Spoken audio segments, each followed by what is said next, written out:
Hey everybody, this is Jim at SP500chart.com coming to you after the close on August 6, 2012. And we're going to use some time-honored techniques to try to understand some modern markets with another featured daily technical... can't talk. With another featured... I still can't talk.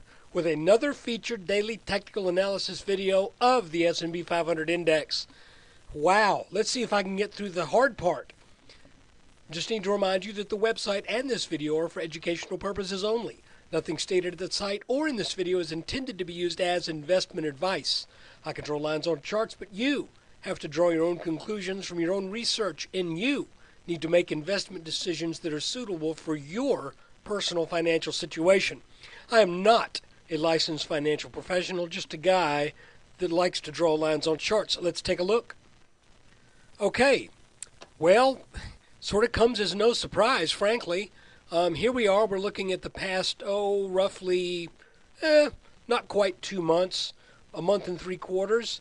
But what we're really looking at here is the action that has occurred between this line and this line. It's my belief that there's a very strong possibility that all of the trading that we have seen since the breakdown of our head and shoulders pattern that took place back in May, I think we need to consider, because of the way this is sloping up and getting a little bit more constricted, I think we may be dealing with a bear flag. But we won't know that until we start taking out some of these support levels, which is kind of unfortunate, but I think it is definitely worth keeping in mind that is sort of how things are looking. If we look at the 10-minute chart, you can see that today's action came right up to where I had this orange line drawn. No, I did not move it. I promise you, I did not move that line. We tagged it twice and then turned down. So it would not surprise me if we make another go for it. Let's see, maybe that happens. But we have to call it what it is, and that is we said that orange line would probably produce some resistance. Now, just to be fair, this line isn't perfect. That's where I had it drawn. I had it drawn over the first two tops and then this last one right here. Okay? So because we have 1, 2, 3, 4 tops that preceded what may be a top today.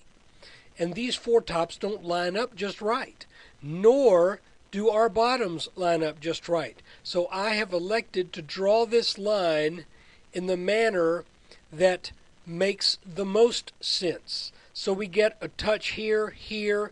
This didn't quite make it here. And now we see what happens going forward. Additionally, our bottom doesn't line up just right. We've got 1, 2, 3, 4, 5 touches, but we have 2 days back in late July that were just outliers. They're just underneath this trend line. But guys, when we have this kind of action where the market is overall tracking upwards, but isn't doing it at a great and impressive pace, that might be the sign that that the steam is starting to get lost here.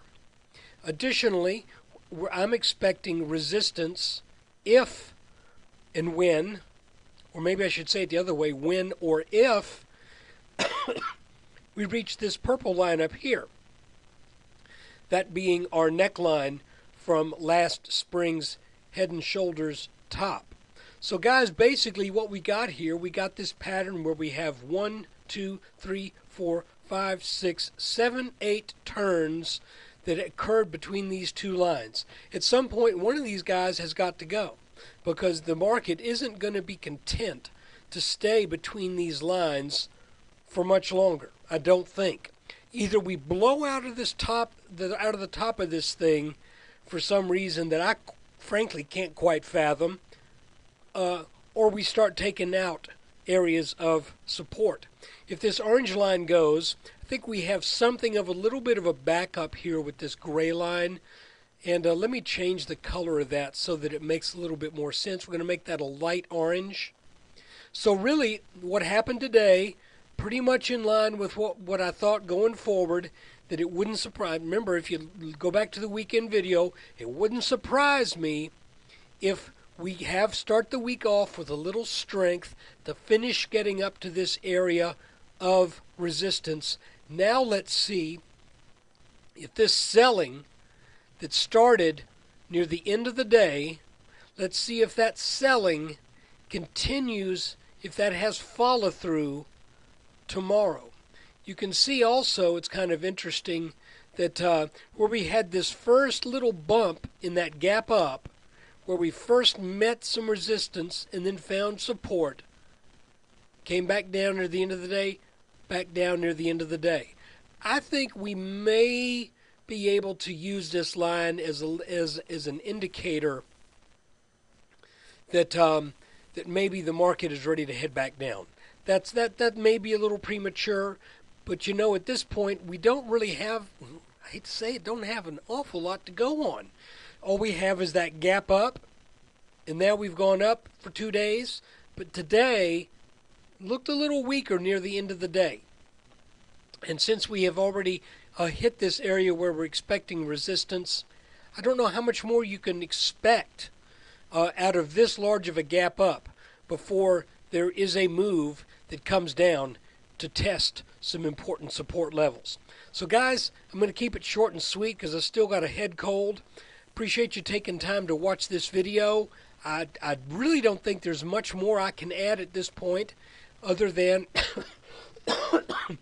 watch this line, see if that continues to turn the markets back, and to see if we might start to head down once again for this lower orange line, in which case it would happen in the low 1360s or very, very high 1350s. Hey guys, thanks for watching the video. I hope tomorrow I may be able to spend a little bit more time on things. And Wednesday the video will be late because I'm taking my family out to a concert. And we're going to have to leave probably not that long after the market closes. So I don't know whether I'll have time to do that. But when we get back in, we'll take care of that later. So guys, thanks again for your support. Take care. Good luck to you tomorrow.